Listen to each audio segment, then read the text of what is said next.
What to do? What to do? This is TMP, True Masculinity Podcast, formerly Toxic Masculinity Podcast. But you know how that goes, man. We're gonna talk. We have a sports edition today. We're gonna talk a little bit about Jackson State head coach Deion Sanders, man. In his trade or his promotion, if you would, of sorts, to the University of Colorado's head coach. Yes, man. I ain't gonna keep it too long. I'm gonna just keep it, make make a little short video talking about it.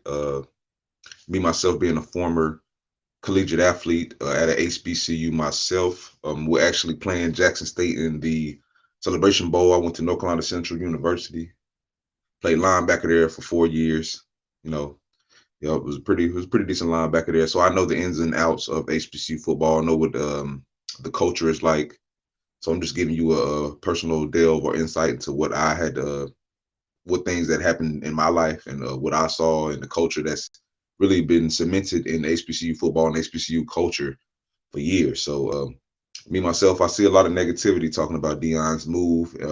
A lot of people try to say he used Jackson as a platform to get a Power Five job. He masqueraded it as if he was doing something for the black community, or he was more, it was more of a, I guess, not even a positive move, but something for the culture.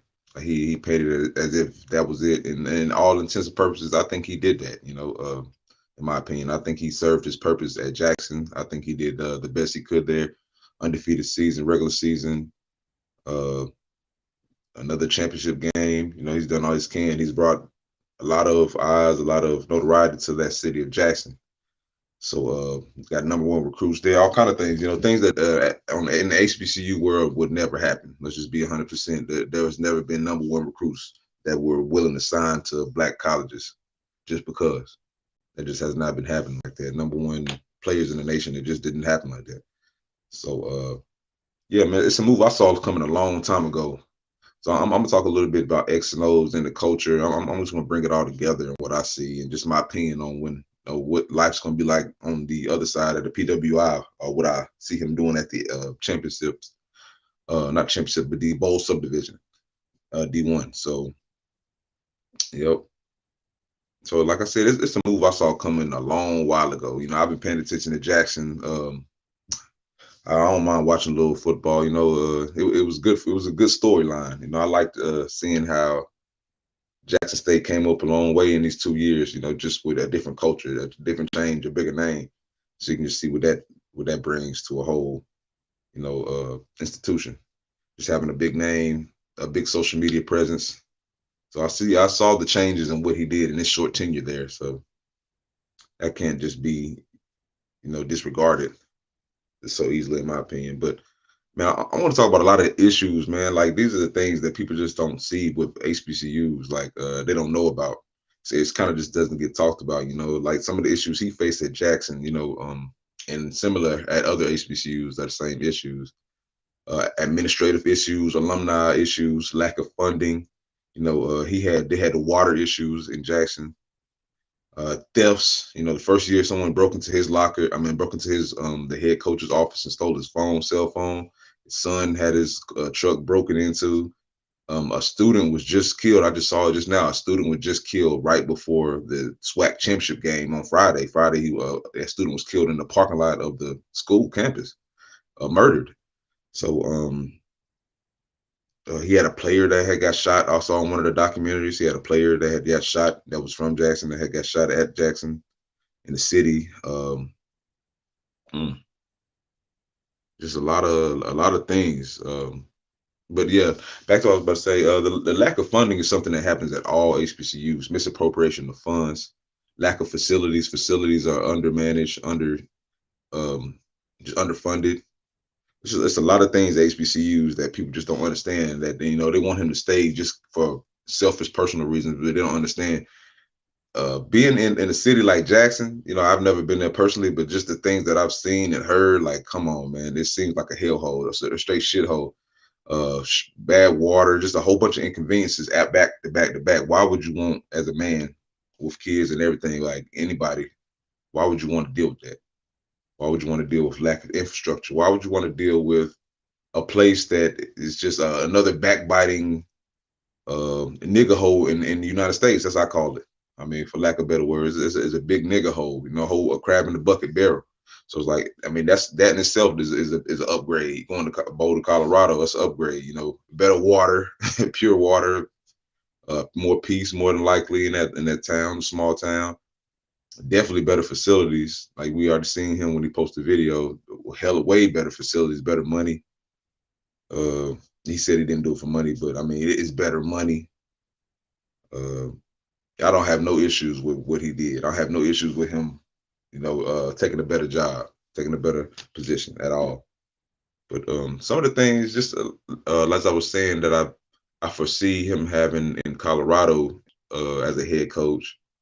It's a different competition. You know, it's one thing that he did at Jackson that I did not like. He never looked to play the top talent. You know, that's one thing. Like just talking X and O's now, as a football guy, something I didn't like was he never played any bowl teams, bowl championship teams. He never played any top FCS championship teams. He didn't. You know, I would have thought he would have scheduled a North Dakota State or something like that to begin the season. He didn't. I mean, he didn't do anything like that. So stuff like that is like it's a whole different level of competition at the D1 level. You know, we're really gonna see if Shedeur can really ball. That's what we're really gonna see, and I'm ready to see it myself. Because personally, I think he's a system quarterback. I think he's a look and throw, look and chuck type quarterback, and that's really not the best type of route to do at this level. You know, it's going to be way better talent at the Division 1A level, the top level. Uh, this is the best team they played was who was it?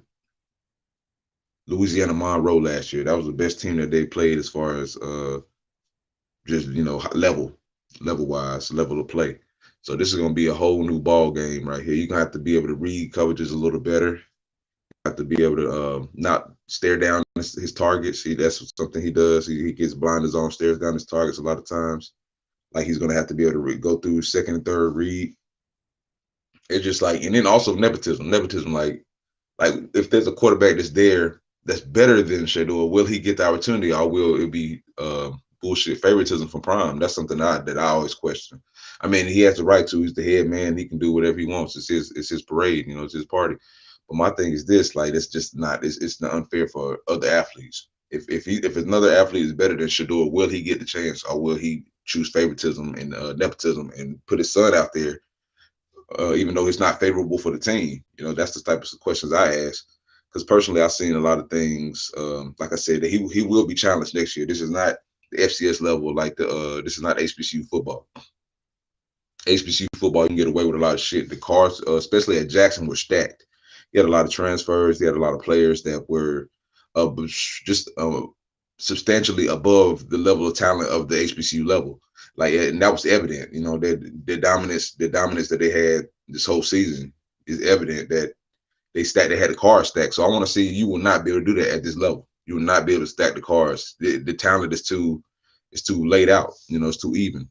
So that's my thing. Like, I really want to see. I'm actually looking forward to seeing that's what he does, what Shedeur does next season. So that's something that's a storyline that I'm really looking forward to. See if he's really the real deal. Because from my eyes, I see a lot of deficiencies that he definitely has to work on. A lot of deficiencies. Like as I said, I'll be looking forward to it, man. Because I'm tired of really seeing them beat up on HBCU talent, below level subpar talent. I'm just tired of seeing that. It's bad football. It's poor, you know what I'm saying? In my opinion, it's not exciting after a while. There's really no HBCU teams. I think besides maybe, like I said, we're hoping North Carolina Central puts a foot in their ass, but it's really not too many HBCU teams that can give them any type of competition. So stuff like that it's just bad for football, in my opinion, and it's not good for HBCU football. It just shows the disparity and the lack of talent. And just by, if one guy can come in 2 years and turn the whole landscape over just by bringing in a couple D1 transfers and recruits and a good coaching staff, if he can do it, run the gauntlet, run the table on HBCU football, that already shows you the level of competition that is there anyway. It's low. So, but I do feel North Carolina Central has a great chance of giving them a good ball game in my opinion, a real good ball game. But yeah, that's just my 2 cents on it. I think everybody needs to calm down and fall back on Coach Prime. I don't really, like I said, I don't see the issue in him finding a better position, a better job, something that suits him better. I mean, who wants to stay in Jackson State? I hate to say it, like who wants to stay in Jackson, Mississippi? As a black man, nobody wants to stay in Jackson, Mississippi. I heard too many bad things, the violent crime rate, but just like anywhere else in the United States where it's a lot of black people. It just, I mean, who wants to be there under them situations? You got student getting killed the day before the SWAC championship game in a car, in a shot in the parking lot. This is the type of climate no one wants to coach under these circumstances. I would know I wouldn't. That's an unfavorable shit job to me. So he's done more than enough. He needs to really be commended for what he's done. So yeah, man, that's just my 2 cents, man. This TMP True Masculinity Podcast, man. We signing off, man. We're just giving our 2 cents to the situation, man. Appreciate it. Like, share, subscribe. Like, share, subscribe.